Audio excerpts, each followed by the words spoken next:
ಕೆಆರ್ಪೇಟೆ ಪಟ್ಟಣದ ಹೊಸಹೊಳಲು ಮುಖ್ಯ ರಸ್ತೆ ಕೆಇಬಿ ಮುಂಭಾಗದಲ್ಲಿ ನೂತನವಾಗಿ ಆರಂಭಗೊಂಡಿರುವ ಪುಷ್ಪ ಎಲೆಕ್ಟ್ರಿಕಲ್ ಮತ್ತು ಹಾರ್ಡ್ವೇರ್ ಮಳಿಗೆಯನ್ನು ತಾಲೂಕಿನ ಮಾಜಿ ಶಾಸಕರಾದ ಕೆಬಿ ಚಂದ್ರಶೇಖರ್ ಅವರು ಟೇಪ್ ಕತ್ತರಿಸುವ ಮೂಲಕ ಉದ್ಘಾಟಿಸಿ ಮಾತನಾಡಿದ ಅವರು, ಕುಮಾರ್ ನೂತನವಾಗಿ ಎಲೆಕ್ಟ್ರಿಕಲ್ ಮತ್ತು ಹಾರ್ಡ್ವೇರ್ ಅಂಗಡಿಯನ್ನು ತೆರೆದಿದ್ದು ತಾಲ್ಲೂಕಿನ ಜನತೆ ಸದುಪಯೋಗಪಡಿಸಿಕೊಂಡು ಉತ್ತಮವಾಗಿ ಬೆಳೆಯಲಿ ಮತ್ತು ಸಾರ್ವಜನಿಕರಿಗೆ ಗುಣಮಟ್ಟದ ಸೇವೆ ನೀಡಲಿ ಎಂದು ಹಾರೈಸಿದರು.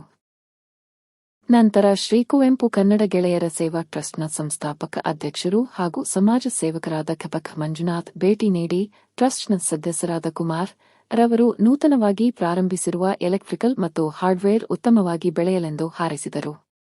ಈ ಸಂದರ್ಭದಲ್ಲಿ ಈಶ್ವರ್ ಪ್ರಸಾದ್, ವಕೀಲರಾದ ನಾಗೇಶ್, ಕಾಂಗ್ರೆಸ್ ಪಕ್ಷದ ಮುಖಂಡರಾದ ಶ್ರೀಕಾಂತ್, ಬಿಲ್ಡಿಂಗ್ ಮಾಲೀಕರಾದ ವಿಶ್ವನಾಥ್, ರಾಮ್ ಪ್ರಸಾದ್, ಪತ್ರಕರ್ತರಾದ ಲೋಕೇಶ್, ವಿ. ನಾರ್ಗೋನಹಳ್ಳಿ, ಸಾಯಿಕುಮಾರ್, ಕುಟುಂಬಸ್ಥರು ಸೇರಿದಂತೆ ಮತ್ತಿತರರು ಉಪಸ್ಥಿತರಿದ್ದರು.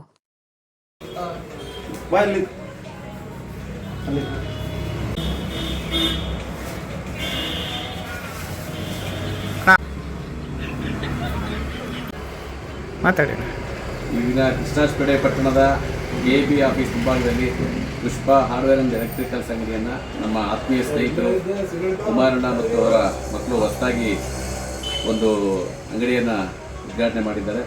ಅವರು ಒಳ್ಳೆಯ ವ್ಯವಹಾರ ನಡೀಲಿ, ಒಳ್ಳೆಯದಾಗಲಿ, ಹೆಚ್ಚಿನ ಶಕ್ತಿ ಸಿಗಲಿ, ಅವ್ರಿಗೆ ಶುಭವಾಗಲಿ ಅಂತೇಳಿ ಈ ಸಂದರ್ಭ ನಾನು ಅವ್ರಿಗೆ ಅಭಿನಂದಿಸ್ತೀನಿ. ಥ್ಯಾಂಕ್ಸ್ ಅಣ್ಣ, ಒಳ್ಳೆದಾಗಿ.